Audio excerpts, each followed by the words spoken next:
Audio Jungle.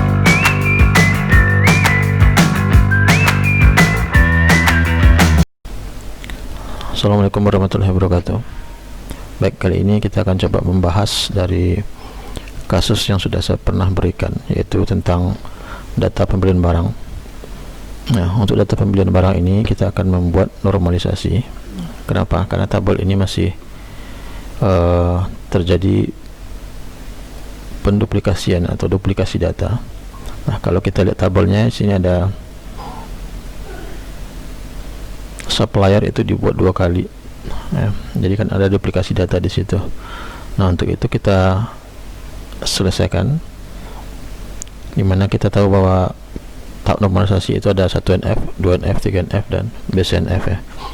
Kita akan coba menyelesaikan sampai dengan 3NF. Nah, tahap pertama yang harus kita lakukan, ini kita pastikan dulu bahwa tabel pembelian barang ini sudah termasuk ke dalam tabel 1NF.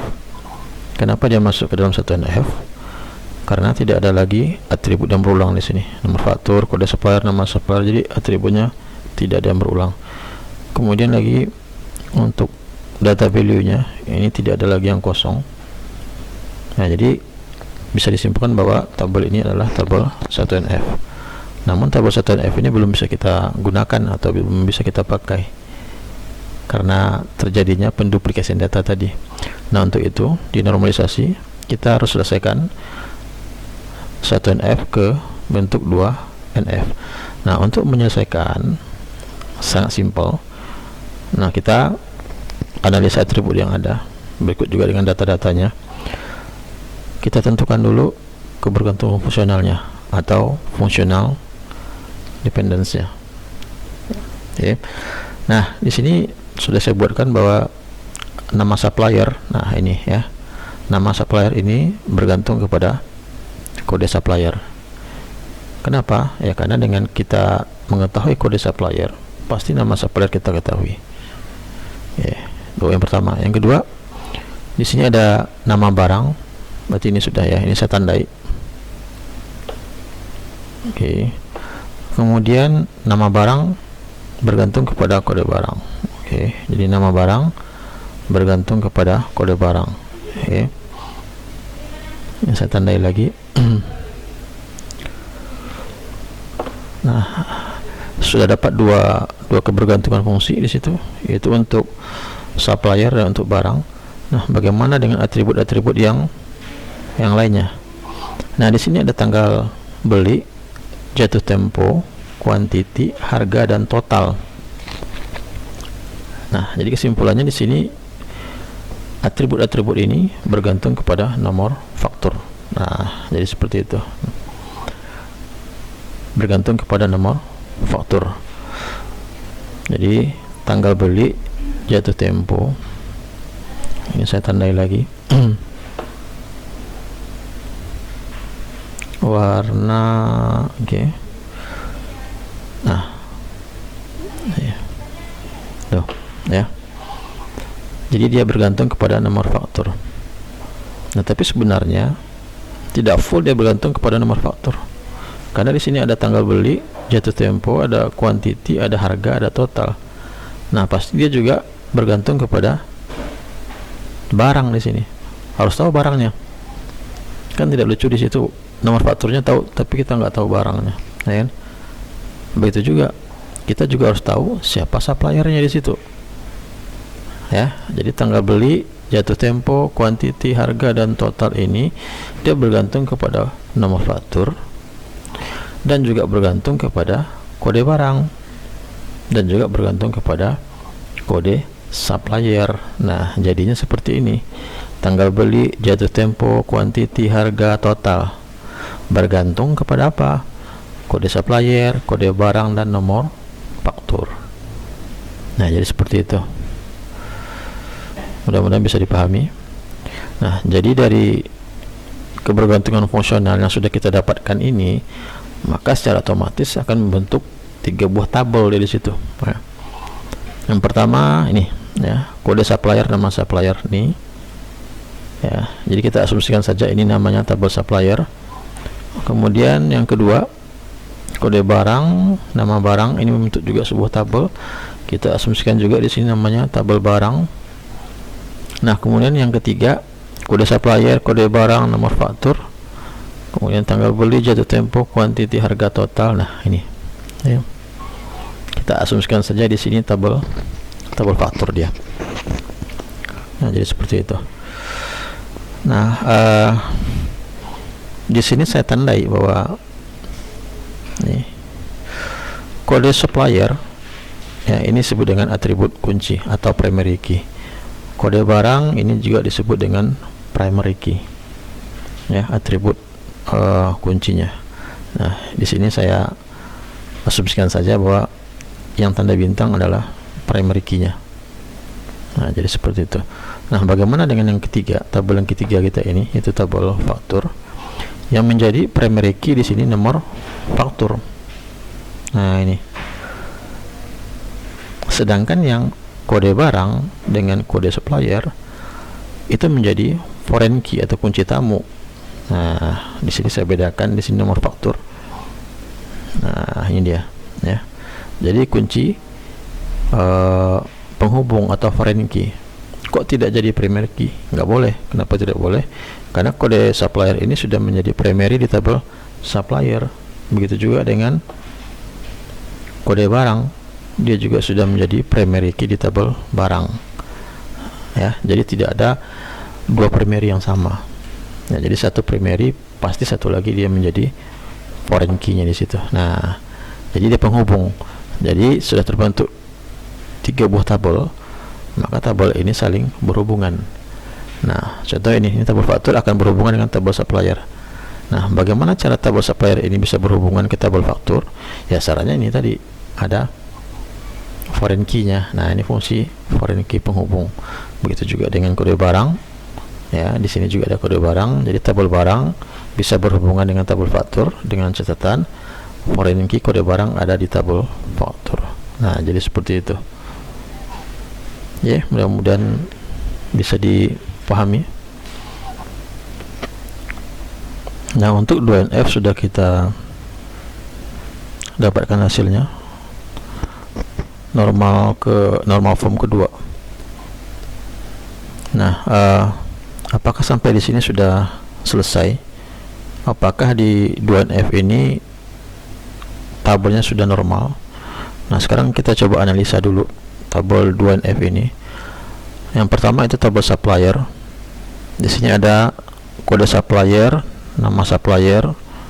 Ya, ini tidak ada duplikasi lagi di sini di tabel supplier. Kemudian di tabel barang juga di sini ada kodenya sudah berbeda semua, kemudian barangnya sudah berbeda. Jadi sudah tidak ada masalah di dua tabel ini, supplier dan barang. Nah, bagaimana di tabel faktur?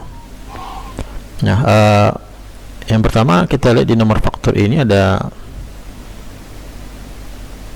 nomor faktur 410 543 543. Yang ingat, nomor faktur adalah primary.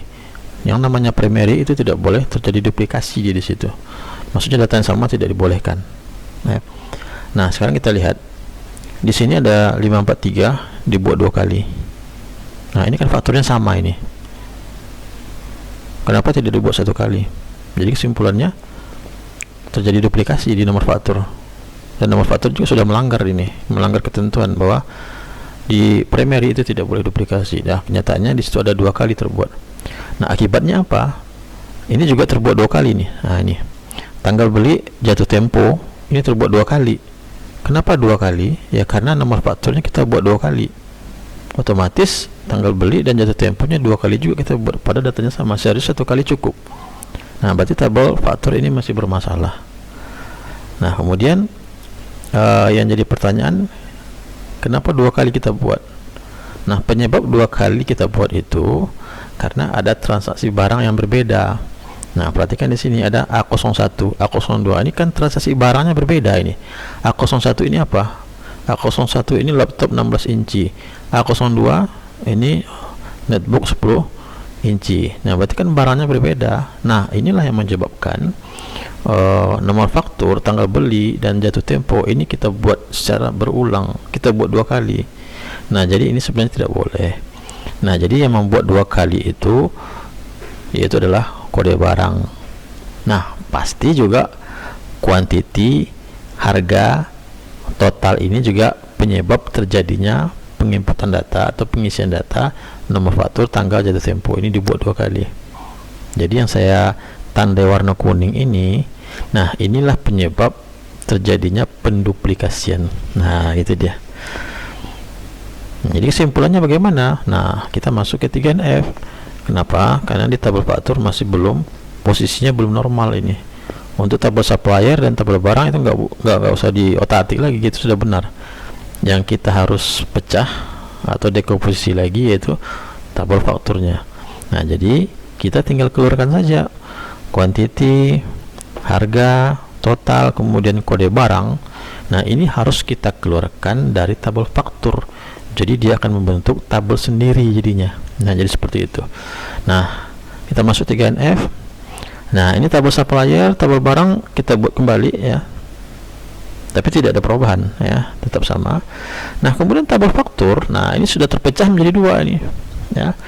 Tabel faktur ini berarti tadi yang saya tandai warna kuning itu saya keluarkan ya. Jadi kuantiti, harga, total, dan kode barang itu sudah tidak ada lagi di tabel faktur. Jadi yang tinggal tabel nomor faktur, tanggal, jatuh tempo, sama kode supplier. Nah ini nomor faktur, tanggal, jatuh tempo, kode supplier. Nah yang kuning ini dia membentuk tabel tersendiri di sini dia. Nah ini dia ya, kuantiti, harga, total, dan kode barang. Nah, ini kuantiti, harga, total, dan kode barang. Kuantiti, harga, total, dan kode barang. Nah terus ini nomor faktur kenapa ada di sini? Nah kenapa muncul? Nah jadi ini salah satu ketentuan. Kalau Anda memecah tabel faktur ya, jadi yang mau kita keluarkan tadi kan yang kolom-kolom yang berwarna kuning ya. Nah, yang berwarna kuning mau kita keluarkan. Nah karena Anda ingin memecah tabel faktur, syaratnya primerinya harus Anda bawa. Nah primeri kan nomor faktur. Nah makanya nomor faktur ini harus Anda bawa. Nah Anda bawa. Nah makanya di sini muncul atribut nomor faktur. Tapi nomor faktur di sini ini bukan sebagai primary key lagi dia, tapi sebagai foreign key, penghubung. Kenapa? Karena primerinya sebenarnya sudah ada di faktur. Nah ini ya. Nah, jadi nomor faktur di sini sebagai penghubung. Jadi penghubung antara tabel faktur dengan tabel transaksi. Nah sama dengan yang tadi kondisinya ya, sama dengan penghubung antara ini tadi ya, antara kode supplier dan kode barang. Nah jadi seperti itu. Nah hasil akhirnya di 3NF kita mendapatkan 4 tabel: tabel supplier, tabel barang, tabel faktur, dan tabel transaksi. Nah jadi seperti itu. Nah sekarang kita analisa lagi tabel 3NF nya. Tabel supplier, tabel barang, oke, tidak ada duplikasi dia di situ. Nah sekarang kita lihat lagi di tabel faktur. Ini nomor fakturnya sudah 1 di sini ya, 410543. Tanggal beli. Nah, jadi ini tanggal, jatuh tempo kita cukup 1 kali saja lagi menginputkannya. Nah kalau di sini tadi, ini 2 kali data yang sama kita input 2 kali. Nah kemudian tabel transaksinya, nah muncul kuantiti, harga, total, dan kode barang. Nah mungkin di sini muncul pertanyaan, Pak ini kenapa ada 543 2 kali lagi? Nah itu pengecualian di situ. Pengecualian maksudnya gimana? Ini boleh kita buat 2 kali, tapi ini posisinya sebagai foreign key, bukan dia primary key. Nah jadi seperti itu. Jadi di foreign key itu boleh terjadi perulangan. Nah ini kan foreign key di sini. Nomor faktur ini bukan primary ya, tapi sudah menjadi foreign key. Yang primerinya di sini posisinya. Nah ini. Nah jadi khusus untuk foreign key nomor faktur ini boleh 2 kali. Nah jadi kalau kita lihat pengulangannya di 3NF, pengulangannya hanya di nomor faktur saja ya. Berbeda di sini tadi, perulangannya ini nomor faktur berulang, tanggal beli berulang, jatuh tempo juga berulang. Nah sekarang di 3NF tanggal beli dan jatuh tempo itu tidak berulang lagi. Nah jadi seperti itu. Mudah-mudahan bisa dipahami. Jadi kalau ada nanti pertanyaan silakan di komentari ya. Terima kasih. Assalamualaikum warahmatullahi wabarakatuh.